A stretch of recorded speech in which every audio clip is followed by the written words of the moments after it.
우리가 함께 읽은 말씀을 보면 좀 특별한 장면이 나옵니다.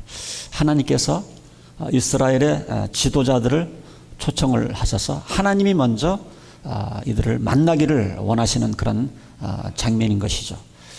24장 1절 우리가 읽은 본문 말씀 전에 보시면 이런 말씀이 있습니다. 주님께서 모세에게 말씀하셨다. 너는 아론과 나답과 아비후와 이스라엘의 장로 70명과 함께 나 주에게로 올라와 멀찍이 엎드려서 나를 경배하라라.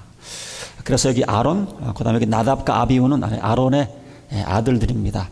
그 다음에 그러니까 이제 제사장 그룹을 얘기를 하는 거죠. 그 다음에 이스라엘 장로들 70명 지도자들을 말합니다. 그리고 이제 산에 올라가서 하나님을 만나는데 그 하나님을 만나는 세 그룹이 다 그 거리가 다르고 또 하나님의 임재하심을 느끼는 그 느낌의 정도가 다른 것을 우리가 오늘 24장 말씀을 통해서 확인을 해볼 수가 있습니다. 그래서 이제 산에 올라가서 하나님을 만났는데 하나님을 정면으로 보지 못하고 하여튼 이렇게 또 이렇게 말씀해 보니까 하나님의 그 발치만 보고 왔다 이런 기록도 있습니다. 10절에 보니까 거기에서 그들이 이스라엘 하나님을 보니 그 발 아래는 청옥을 깔아 놓은 것 같으며 그 말기가 하늘과 꽃 같았다. 그래서 또 발치밖에 못 봤다 이렇게 기록을 해주고 있습니다. 자, 그래서 오늘 이 말씀을 이렇게 좀 종합해서 이렇게 보면 하나님을 만나는 장면, 좀 신학적인 용어를 쓰면 그 하나님의 임재하심을 경험하는 그런 그 체험하는 정도가 이렇게 좀 이렇게 레벨이 있다라는 것이죠.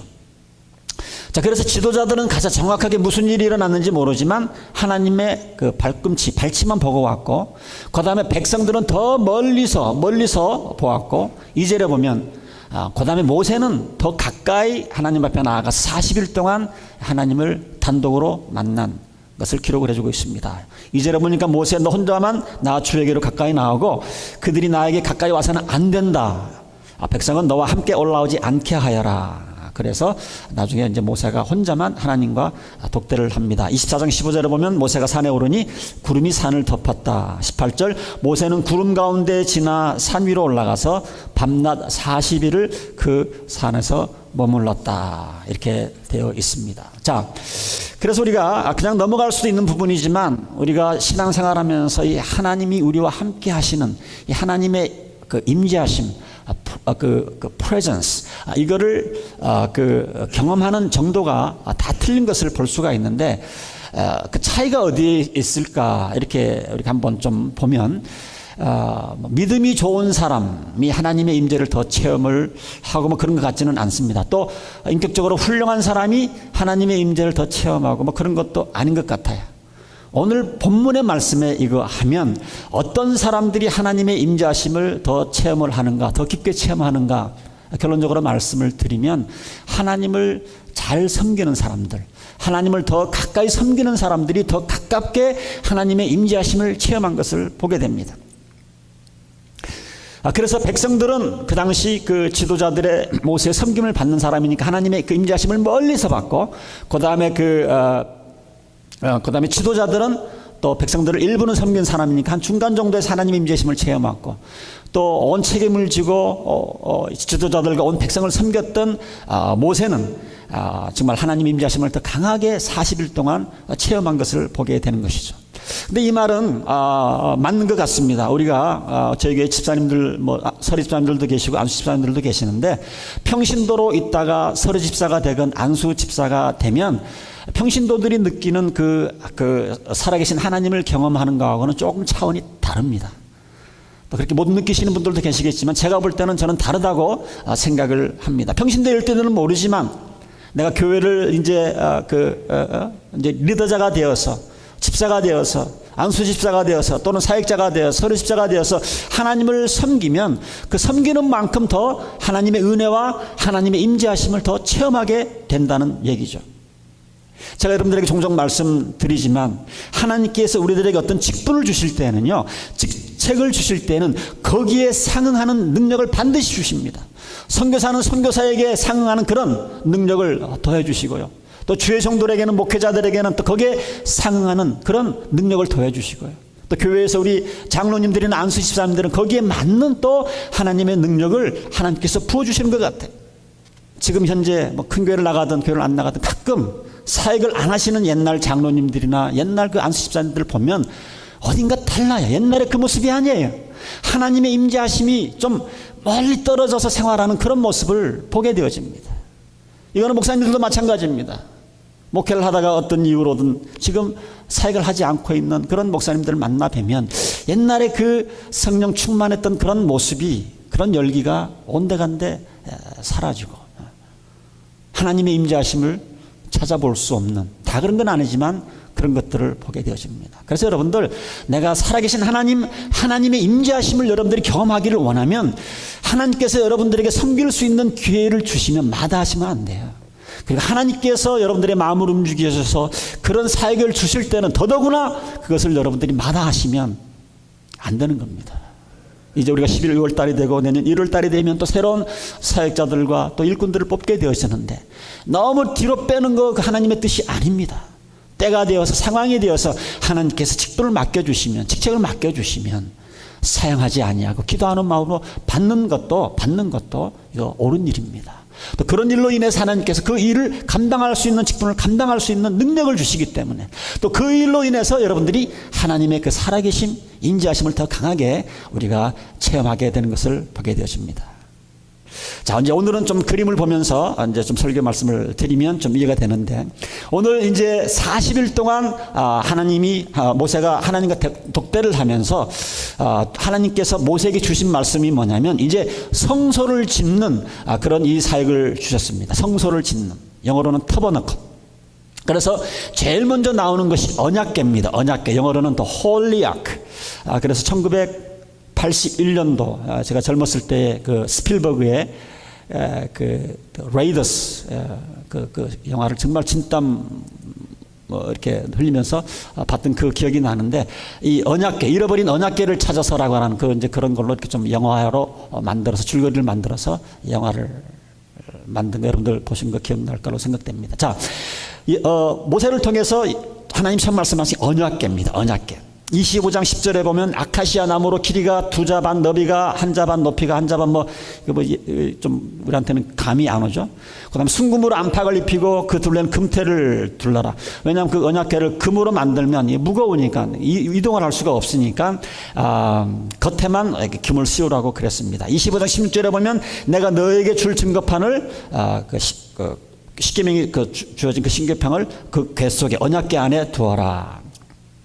그 다음에 그 뚜껑을 만들려고 그러셨는데 17절에 보면 순금으로 길이가 2자 반, 너비가 1자 반 속재판을 만들라 그랬는데, 금을 두들겨서 이 그룹이라고 하는 영어 성경에는 체룹, 세라핌 할 때 그 체룹입니다. 그룹입니다. 그룹으로 만들고 꼭 천사들의 날개 있는 그런 모습이에요. 했는데 아무래도 뭐 설명하는 것보다 그림 한번 딱 보면 딱 아마 벌써 떴은 거예요. 딱 할 때 떠야 되는데 미리 떴네요. 어쨌든 저기 언약궤고 위에 덮인 게 속재판이고 그 위에가 그게 그룹입니다. 세라핌입니다. 속재판 동그라미 되어 있고 아래 궤가 되어 있습니다. 자, 그래서 뭐 이렇게 한 자반 너비게 되어 있는데, 그 길이가 1m 12cm고요. 그 다음에 넓이하고 높이가 약 한 67cm입니다. 그래서 잔정한 내시면 충분히 들 수 있는 그런 겁니다.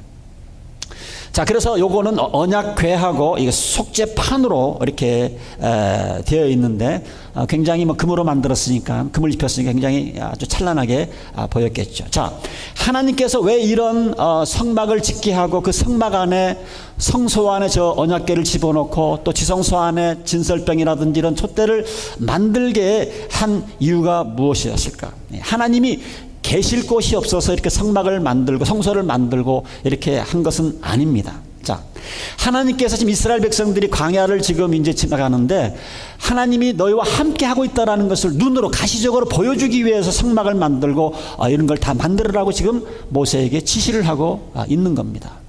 그래서 이스라엘 백성들이 거의 100만이 넘는 이스라엘 백성들이 지금 이제 그 가나안 땅으로 향해 가는데 12지파입니다. 12지파. 그래서 이 성막을 중심으로 해가지고 앞에 4지파, 4지파, 4지파, 4지파 해가지고 12지파가 이 성막을 중심으로 가나안 땅으로 진군하는 것을 볼 수가 있습니다. 그래서 25장 8절에 보면 내가 그들 가운데 머물 수 있도록 그들에게 내가 머물 성소를 지으도록 하여라. 그래서 이 성소를 비롯해서 거기에 있는 모든 기구들은 너를 보면서, 그걸 보면서 하나님이 지금 우리와 함께 계시는구나. 지금 그 이스라엘 백성 딱 한 가운데에 성막을 만들어서 하나님이 우리와 함께 계시는 것들을 눈으로 볼 수 있도록, 느낄 수 있도록 하기 위해서 주신 겁니다. 자, 그래서 하나님께서는 언약궤를 줘서 궤를 만들고, 그리고 속죄판으로 뚜껑을 덮게 하셨는데 왜 이 이름이 속죄판인가? 속죄판인가?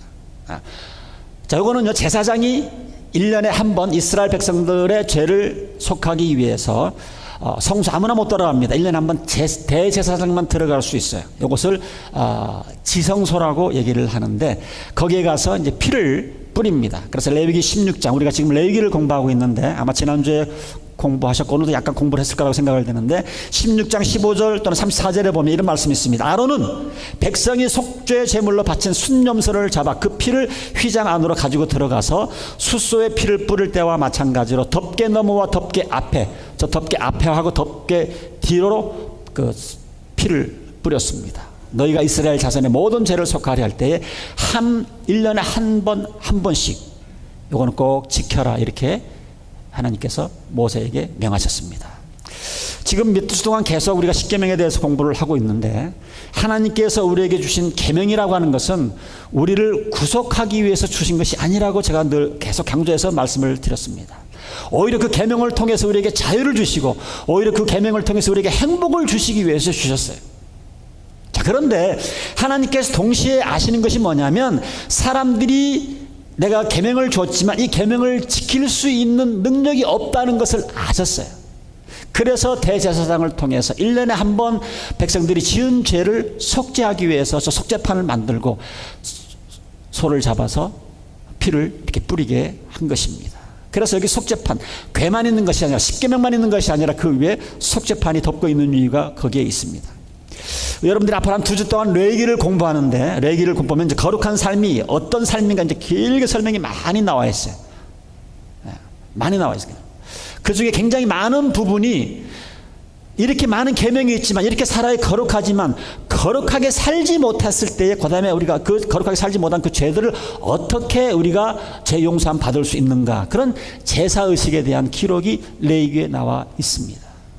그래서 하나님의 임재, 하나님께서 원하시는 것이 뭐냐면, 여러분 같이 갑니다. 하나님이 주신 계명과 이 계명을 지키지 못했을 때 하나님께서 베풀어 주신 그 은혜, 속죄, 이것이 같이 가는 거예요. 요즘 말로 말하면 율법과 은혜, 이 두 가지가 하나님이 임재하시는 것에 동시에 있다라는 겁니다. 우리가 하나님의 임재하심을 체험하려고 그러면 이 두 가지가 균형을 맞춰야 됩니다. 너무 율법주의로 빠져도 안 되고, 너무 그 무율법주의, 그냥 그 무법주의로 빠져도 안 됩니다. 제가 신앙생활 하면서, 목회하면서 늘 강조하는 게 밸런스예요. 밸런스를 맞추셔야 돼요. 우리가 율법주의자들 그 대표적인 사람들이 바리새인들입니다. 바리새인들 보면 예수님한테 얼마나 혼내요. 이 사람들은 맨날 그냥 뭐뭐 해라, 뭐뭐 해라, 그런 의무감을 막 씌워주고, 이거는 하지 말아라, 이건 하지 말아라, 막 이렇게 하면서 죄책감을 씌워주는. 그러니까 너무 율법주의로 빠지면 이런 죄책감과 의무감으로 신앙생활하기 때문에 신앙생활이 굉장히 메마르기 쉽습니다. 자, 그런데 율법주의 정반대로 가서 요즘 또 많이 있는 사람들이 뭐냐면 무율법주의자들이에요. 은혜파라고도 말을 하는데, 이 사람들은요, 율법에는 관심이 없어요. 하나님 말씀에는 관심이 없어요. 하나님이 주신 그 계명에는 관심이 없어요. 오직 하나님은 사랑이 많으시고 늘 용서하시고 늘 용납하시고, 그런 사람들이 맨날 하나님 사랑 타락만 합니다. 여러분, 균형을 갖추지 않고 이것만 강조하다 보면 하나님의 임재하심을 체험하지 못합니다. 이 두 가지가 같이 가야 돼요. 율법과 은혜가 같이 가야 됩니다. 언약궤와 안에 들어있는 십계명과 속죄판이 같이 가듯이 율법과 그 은혜가 같이 가야 되는 거예요. 하나님 우리에게 주신 계명은 우리를 위해서 주신 것이고, 이것은 계명은 선한 것이고, 우리는 뜻대로 살아야 되겠다는 것을 여기서 시작을 해야 됩니다. 일단 여기서 시작을 해야 돼요. 그렇기 때문에 시작은 율법주의가 많습니다. 그 그 다음에 오는 것이 뭐냐면 율법대로 살아보려고 그러니까 내 능력에 한계가 있는 거예요. 안 되는 거예요. 넘어지는 거예요. 내 힘으로 도저히 지킬 수가 없는 거예요. 그래서 두 번째가 필요합니다. 은혜가 필요한 거예요. 은혜가 필요한 거예요. 그런데 거기서 그치면 되지 않습니다. 그 다음에 해야 되는 것이 뭐냐면 하나님이 도우시면, 하나님이 함께 하시면, 하나님이 도우시면 나도 하나님의 계명대로 살 수 있다. 여러분들 이것을 늘 우리가 예배 때마다 상기하고 다시 한번 우리가 재다짐을 하면서 나가야 됩니다. 나가셔야 돼요. 25장 19절에 보면 내가 너희들에게 보여주는 모양과 똑같은 모양으로 성막과 거기에 쓸 모든 기구를 만들어라, 이렇게 얘기를 해주고 있는데, 아까도 말씀드린 것처럼 이것은 어떤 그런 영적인 실체를 이렇게 시청각 교육을 통해서 이렇게 이스라엘 백성들에게 지금 보여주는 겁니다. 모형입니다, 모형. 그래서 히브리서를 쓰신 분은 히브리서 9장 24절에 이런 말씀이 있어요. 그리스도께서는 참 성소의 모형에 지나지 않는, 그러니까 영어 성경에 보면 카피, 모형에 지나지 않는 참 성소를 얘기를 합니다. 그래서 지상에 있는 것은 모형이라는 거예요. 그래서 예수님께서는 참 성소의 모형에 지나지 않는 손으로 만든 man-made sanctuary, 손으로 만든 그 성소에 들어간 것이 아니라 하늘 성소에 들어가셔서 우리들의 그 속죄의 그 사역을 한 번에 해결하셨다, 이렇게 히브리서는 기록을 해주고 있습니다.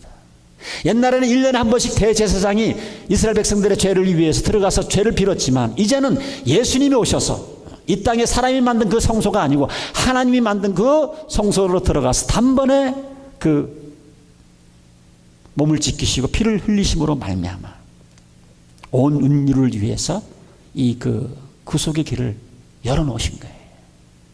그래서 이제는 예수님께서 십자가에 돌아가시고 부활하시고 성령을 부어주셔서 우리는 이런 특권을 다 누리게 된 거예요. 여러분, 우리가 옛날 구약시대에 살았다고 그런다면 여러분들 1년에 한 번씩은 내가 지은 그 죄의 형량에 따라서 소를 잡을 수도 있고 양을 잡을 수도 있고 비둘기를 잡을 수가 있고, 내 죄를 그렇게 우리가 용서받았던 그런 시절이 있었습니다. 그러나 우리가 이제 신약시대에 살면서 예수님께서 새로운 그런 구원의 길을 열어두시고 얼마나 쉽게 우리가 신앙생활하도록 하나님께서 그 길을 열어주셨습니까? 특권입니다. 이제는 성령께서, 옛날에는 성령이 안 계시지만 이제는 성령께서 우리 안에 계셔서 이제 계명대로 살고 싶은 그런 마음도 주시고 능력도 주시고, 제가 침례식을 할 때마다 세 번째 침례 받는 사람에게 던지는 질문이 그거예요. 이제는 이 침례식을 통해서 이제 성령께서 내 안에 계시기 때문에 이제는 새로운 그런 모습으로 살아갈 수 있는 그런 욕구도 주시고, 욕구만 주시는 것이 아니라 그렇게 살아갈 수 있는 능력도 주시는 것을 믿으십니까? 물속에 있으니까 추워가지고 정신없이 예스 그러긴 하는데 그 뜻이에요. 그 뜻입니다. 그래서 여러분, 율법과 은혜가 균형을 맞춘다는 것이 무엇입니까? 여러분, 하나님이 우리에게 주신 모든 계명은 다 좋은 거예요. 다 좋은 겁니다. 우리를 위해서 주신 것이에요. 그러나 인간의 힘으로, 사람의 힘으로 도저히 그대로가 살 수가 없는 거예요. 그래서 성령께서 우리 안에 계셔서 이것을 할 수 있는 그런 욕구와 능력을 주시겠다고 하신 거예요. 그래서 어떻게 보면 우리가 지금 살아가는 이 시대는 어떻게 보면 진짜 은혜의 시대가 열린 것이죠. 우리가 계명대로 살려고 할 때 전에 내가 안 되던 것이 이제는 된다는 거예요. 자, 그러면 우리가 무슨 은혜를 체험하는가? 되지 않는 것을 되게 하는 하나님의 능력을 우리가 체험하게 되는 거예요.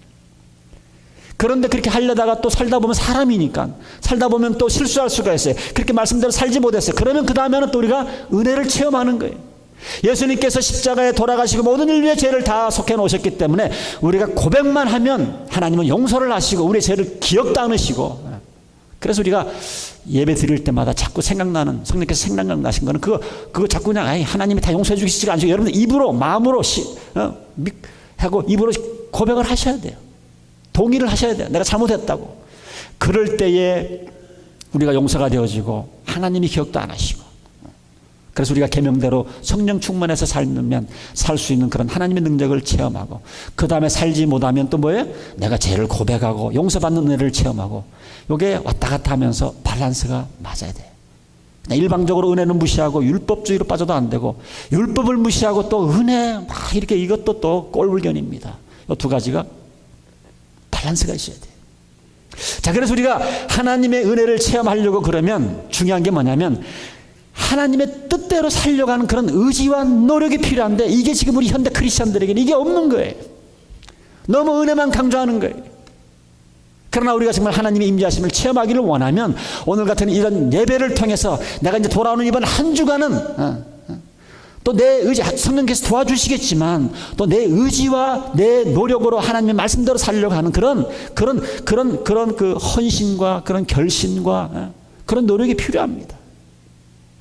이것이 없는 사람들은 하나님의 뜻대로 살려고 노력을 안 했으니까 하나님의 뜻대로 살 수 있는 그런 능력의 은혜를 체험하지 못합니다. 그리고 처음부터 하나님의 은혜니 뭐 이러면서 아예 하나님 말씀 지킬 거는 생각도 안 하고 모른 척하고 이래서 우리가 세상에 믿지 않는 불신자들에게 크리스찬들이 저 모양 저 꼴이냐고 하는 그 소리를 듣는 이유가 거기에 있어요. 너무나 크리스찬들에게 하나님의 뜻대로 살려고 하는 그런 의지도 안 보이고 노력도 안 보인다는 거예요. 그래서 여러분들 하나님이 주신 우리가 어떻게 살아야 된다는 좋은 지침을 주셨어요. 하나님의 뜻을 쫓아서 사시고 그래서 성령 충만해서 하나님의 능력을 체험하고 그게 바로 곧 하나님의 임재하심을 체험하는 것 아닙니까? 자, 그 다음에 두 번째 하나님께서 상을 만들라고 그랬어요. 우리 옛날 성경 번역에는 진설병이라고 되어 있는데 상을 만들라고 이렇게 되어 있습니다.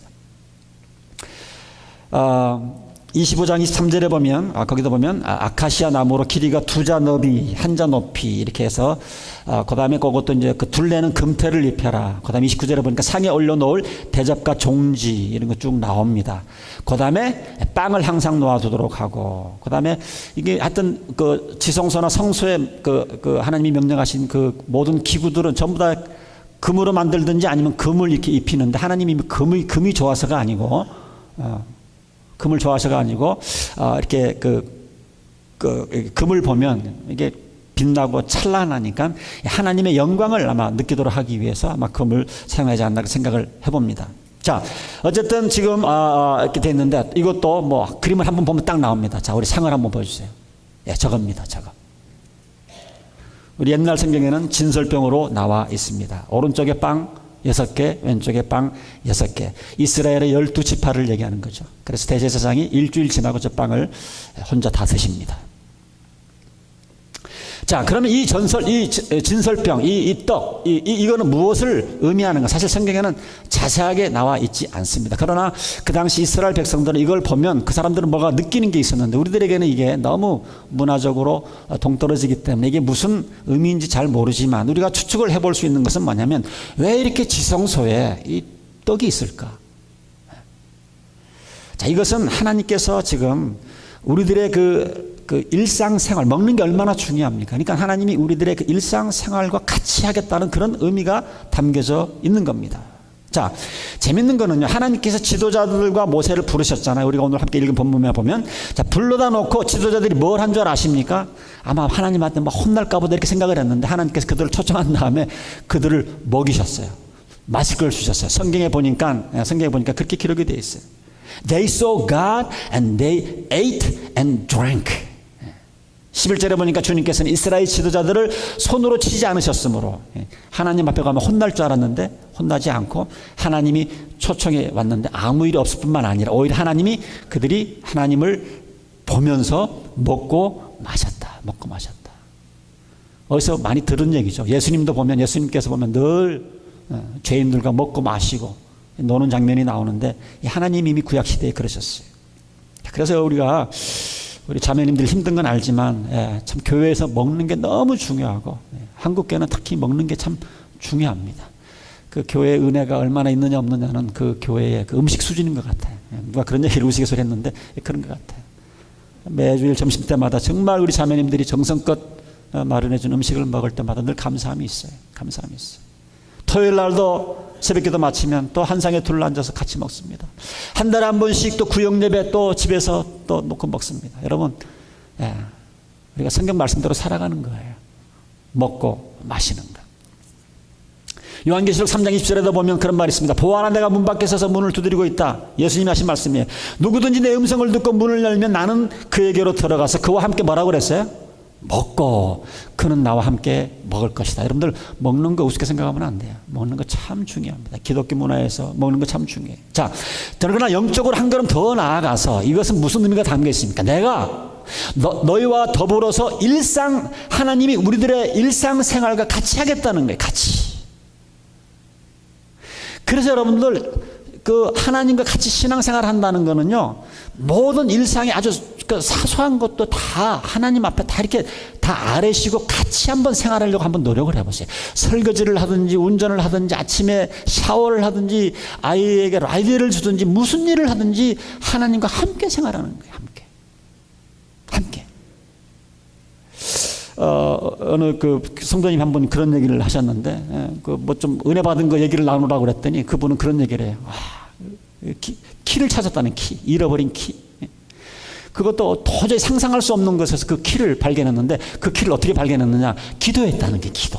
키를 잊어버렸는데 그 키를 발견했는데 기도해서 발견했다는 게. 안 믿는 사람들이 들으면 무슨 또 하나님을 그렇게 하면서 이렇게 또 피할 수도 있지만, 그 하나님이 그 바쁘신 분이 열쇠 잊어버린 거 그거 찾아 계시는 이런 생각이 들 수가 있지만, 저는 그분 간증이 저는 진짜라고 믿어요. 정말 하나님이 기도해서 키 잊어버린 거 키 찾아달라고 기도했을 때 하나님이 저는 들어주셨다고 저는 믿습니다. 여러분, 사랑하는 딸이 있다고 한번 생각해 봅시다. 근데 얘가 직장을 가야 되는데 갑자기 뭐예요? 열쇠를 잊어버렸어요. 어디를 가야 되는데 도대체 시간 약속은 다가오고 이게 자동차 키를 발견하셨네. 발을 동동 구릅니다. 자, 그러면 여러분들이 친아빠라서, 친아빠가 아니라도 아빠로서 여러분들 같이 키 찾으려고 노력하지 않겠어요? 여러분이 뭐 회사에 말단 사원 직원이라고 그래도 딸이 키를 잊어버렸다고 하면 같이 찾아주지 않겠어요? 아니면 여러분들이 뭐 대통령이라고 그래도 아무리 대통령이지만 내 딸이 키를 잊어버렸다고 하면 같이 그 키를 찾지 않겠느냐 이 말입니다. 남 같으면 모르지만 자기 딸인데 자기 신분하고 관계없이 같이 그 잃어버린 키를 찾아주지 않겠느냐 그 말 아닙니다. 사실 저희 집 얘기하고 있는 거예요. 얼마나 키들을 맨날 어디다 놓고 맨날 발을 동동 구르는지. 같이 키를 제가 많이 찾아줬어요. 자, 여러분들 제 말이 틀린 거 아닌가 확인하시기 원하시면 키 잊어버렸을 때에 발 동동 구르지 마시고 잠시 기도하고 키를 찾아보세요. 금방 찾습니다. 30분에 찾을 것 5분 안에 찾을 수도 있어요. 아멘 하시네. 경험 있으신 분은 저렇게 아멘 하십니다. 가끔 안 찾아질 수도 있는데 또 맨날 키 잃어버리고 찾으면 또 너무 책임감 없는 사람이 될까봐 때로는 가끔 하나님께서 안 듣기도 하시지만, 그러나 제가 말씀드리는 요지는 그거예요. 하나님께서는 우리들의 생활에 큰 거나 작은 거나 모든 부분에 관여하신다는 것을 저 진설병을 통해서, 저 테이블을 통해서 이스라엘 백성들에게 가르쳐 주기를 원했던 겁니다. 그래서 여러분들 신앙생활 할 때 좀 자신감이 있고 좀 이렇게 하나님의 능력을 체험하기를 원하면요, 우리들의 그 생활의 작은 부분도 하나님이 관심을 가지고 계시고 염려해 주시고, 내가 키를 하나 잊어버리는 것도, 여러분들 우리가 스마트폰 얼마나 잘 잊어버립니까? 그거 잊어버리는 것도 하나님께서 관심을 가져주시고 기도하면 잘 찾게 해주신다는 거예요.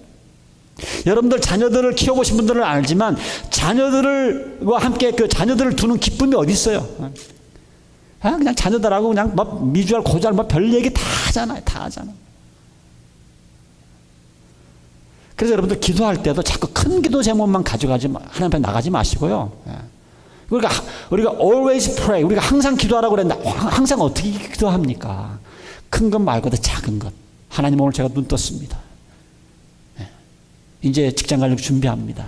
계획대로 차질 없도록 도와주시고. 그러니까 모든 생활 가운데 눈 뜨고서도 기도할 수 있는 거예요. 기도할 수 있는 거예요. 운전하면서 기도할 수 있는 거예요. 그래서 여러분들이 하나님과의 관계가 가까워지려고 그러면 도움이 필요할 때만 오고 큰 거 있을 때만 오지 마시고 하나님과 그 시시한 얘기도 대화로 나누세요.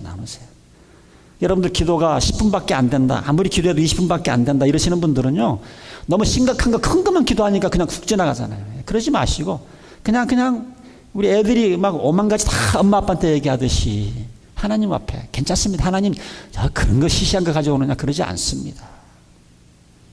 제가 가만히 보니까 하나님에 대한 감사나 믿음이 자라는 게 어떤 큰 것이 이루어져서 믿음이 자라고 감사가 큰 게 아닌 것 같아. 물론 큰 걸 통해서 우리들에게 어떤 깨우침을 주고 충격을 주는데, 우리가 신앙생활하면서 언제 정말 눈물이 쑥 나오고 이러냐 그러냐면 큰 게 아니에요. 작은 거예요. 작은 거. 작은 겁니다. 작은 거.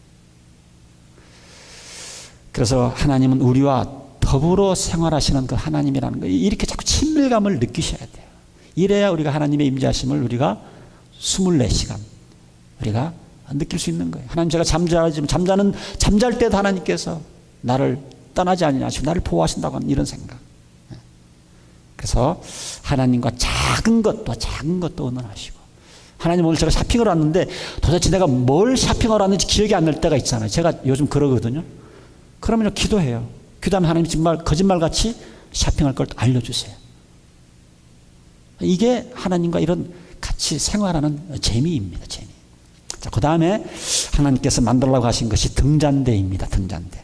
25장 31절에 보면 순금을 두들겨서 등잔대를 만들어라. 자, 이것도 여러 가지 설명이 있지만 그림을 한번 보여주시기 바랍니다. 자, 요거 어디서 많이 본 것 같죠. 우리가 지금 우리 몽고메리 카운티는 유대인들이 많은 그 지역이기 때문에 이렇게 동네를 지나가다 보면 창문에 저런 이렇게 촛대로 이렇게 창문에다 걸어놓는 그 집들이 있습니다. 유대인들입니다. 하누라카라고 하는 그 명절을 지키는 것이죠. 자, 그래서 저기 이제 꽃무늬처럼 이렇게 되어 있는데 33절에 보면 등잔대 각 곁까지는 꽃받침과 꽃잎을 갖춘 감복숭아 꽃이랬는데, 여기 영어로는 뭐냐면 아몬드입니다.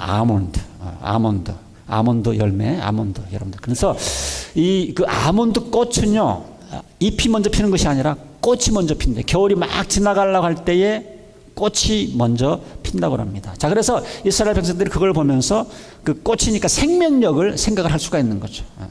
긴 겨울을 깨고서 처음에 피는 그 꽃. 그 꽃에다가 이제 등잔이 이렇게 꽂혀 있는 겁니다. 자, 이건 또 하나님께서 이스라엘 백성들에게 무엇을 깨닫기를 원하신 것일까요? 자, 이걸 통해서 하나님이 이스라엘 백성들에게 나는 너희들 가운데 항상 있으면서 너희들을 보살필 것이라고 하는 그런 것들을 교훈으로 보여주는 이 잔입니다. 자, 시편을 쓰신 분도 시편 121편 4절에 이런 말씀을 했어요. 이스라엘을 지키시는 분은 졸지도 않으시고 주무시지도 않으신다. 그래서 우리가 하나님을 기억할 때마다 생각해야 될 것은 뭐냐면, 하나님은요 밤과 낮이 없습니다. 우리는 꼭 자야 되지만 하나님은 주무시지도 않고 졸지도 않으신다는 거예요. 주야로 지키신다는 거예요. 그래서 우리가 신앙생활 하다가 예수 잘 믿는 사람이 무슨 사고로도 날 수가 있죠 하죠. 자, 그러면 예수 잘 믿는 사람도 이렇게 사고가 나는가, 이런 생각이 들 수가 있죠. 우리가 지난 주일날 11시 30분경에 텍사스 한 시골 교회에서 예배를 한참 드릴 때에 총기가 사고가 났습니다.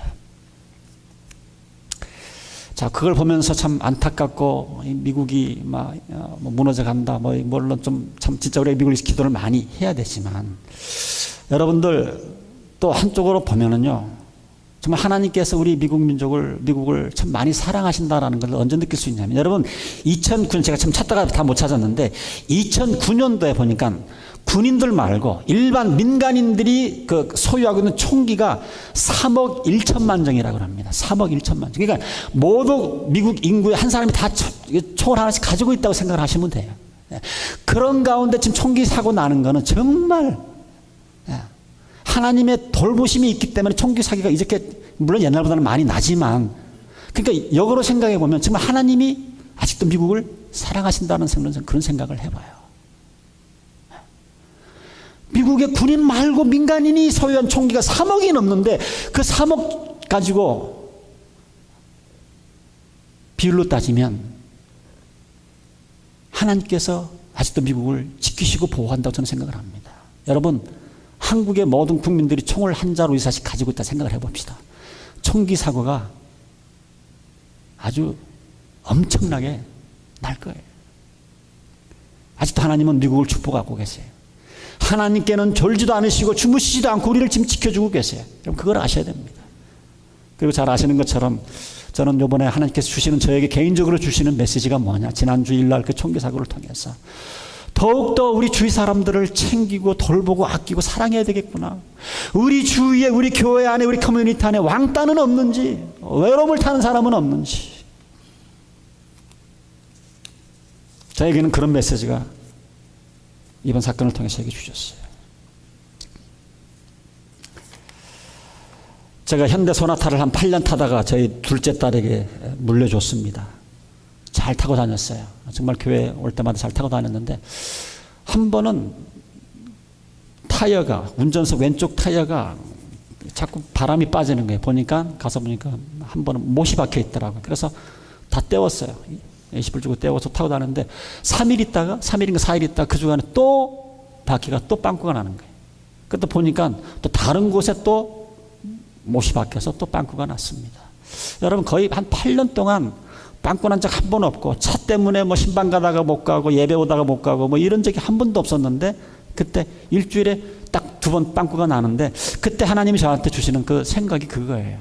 아, 내가 이렇게 매일 사고 없이 다니는데 한 번도 하나님 앞에 감사하지 못했구나. 여러분, 빵꾸가 일주일에 2번 똑같은 밖에 나는 거 확률적으로 크진 않습니다. 저는 그래서 이게 하나님이 나한테 주신 메시지가 있지 않겠는가 생각을 했는데, 그 사고를 타고 다니면서 한 번도 차로 인해서 어려움을 겪지 않은 것. 근데 그것에 대해서 내가 감사하지 않은 것. 그래서 내가 하나님 앞에 그 자리에서 내가 감사를 했던 그 기억이 납니다. 하나님께서 사고 없이 지냈는데, 그거는 우연이 아니었고 내가 너를 지켜준 거야. 주야로 너를 지켜준 거야. 그리고 앞으로도 지켜줄 거야. 그런 메시지가 일주일에 빵꾸 2번 나면서 저 나름대로 경험한 겁니다. 제가 여러분들에게 드리고 싶은 말씀은, 우리가 섬기는 하나님은요, 피곤도 안 타시고요, 졸지도 않으시고 주무시지도 않아요. 우리를 지키셔요. 자, 그러면 목사님 왜 이렇게, 그럼에도 불구하고 우리 크리스찬들이 왜 가끔 이렇게 어려움을 겪습니까?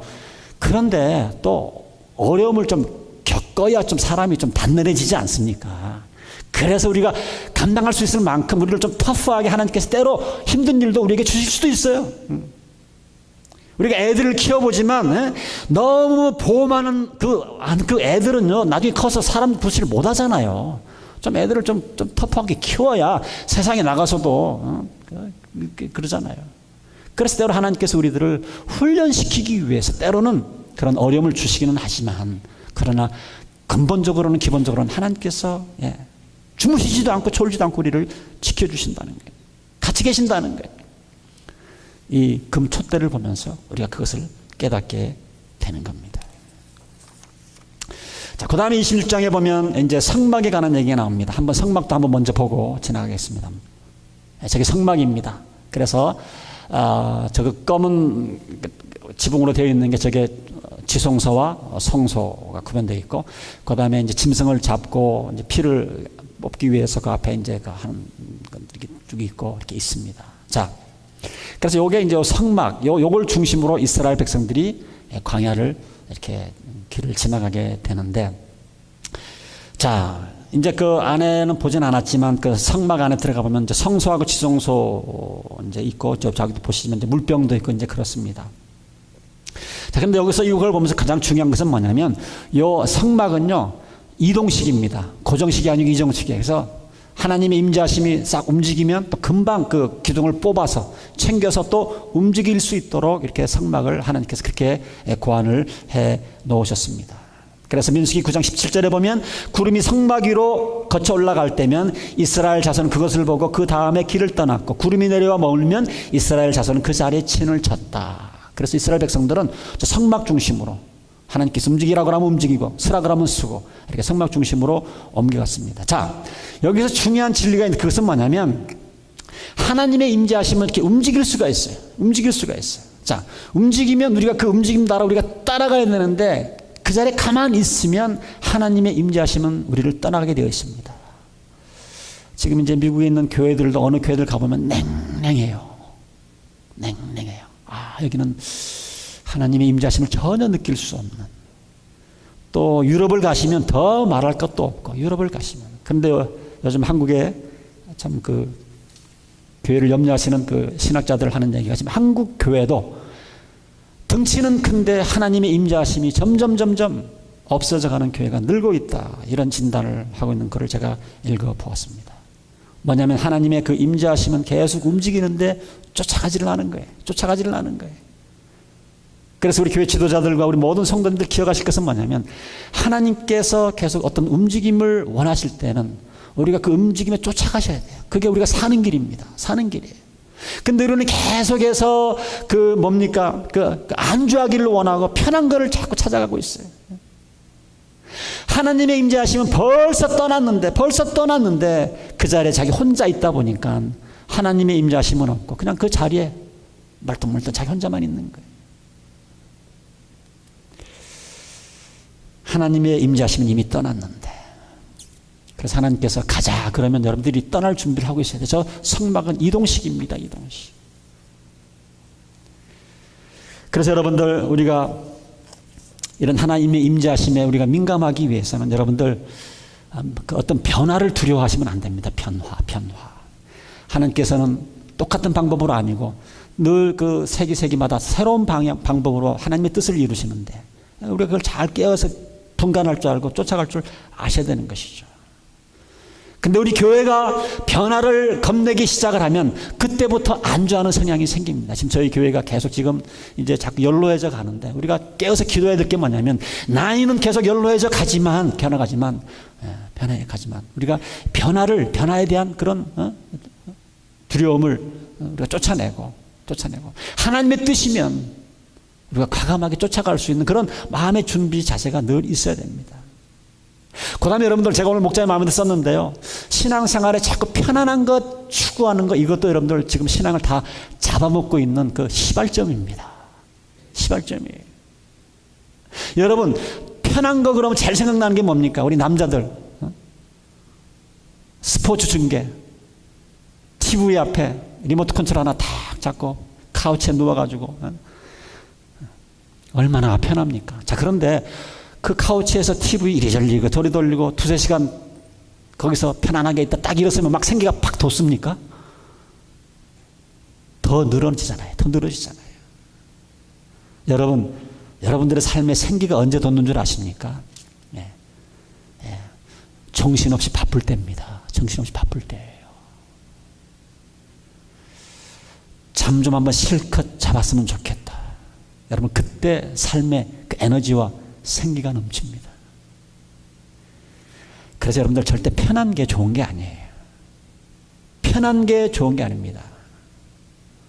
편한 것, 아니한 것. 우리 교회 지도자들이나 저나 우리 성도님들이 너무 편한데 아니하게 머물리지 않도록 계속 여러분들을 때로는 좀 짓궂게 굴 때도 있습니다. 그러나 용서해 주시기 바랍니다. 여러분들을 못살게 굴려는 것이 아니고 내가 아니한 쪽으로 편안한 쪽으로 가면 내 신앙생활은 이제 곤두박질하기 시발점이 되는 겁니다. 사랑하는 성도 여러분, 오늘 말씀을 마치면서 하나님의 임재하심이 떠나면 큰일 납니다. 여러분들의 삶 가운데 또 우리 교회 가운데 이 하나님의 임재하심이 늘 거할 수 있도록 늘 깨어서 기도하시고 하나님의 임재하심에 민감할 수 있는 저와 여러분이 되시기를 주님의 이름으로 축원드립니다.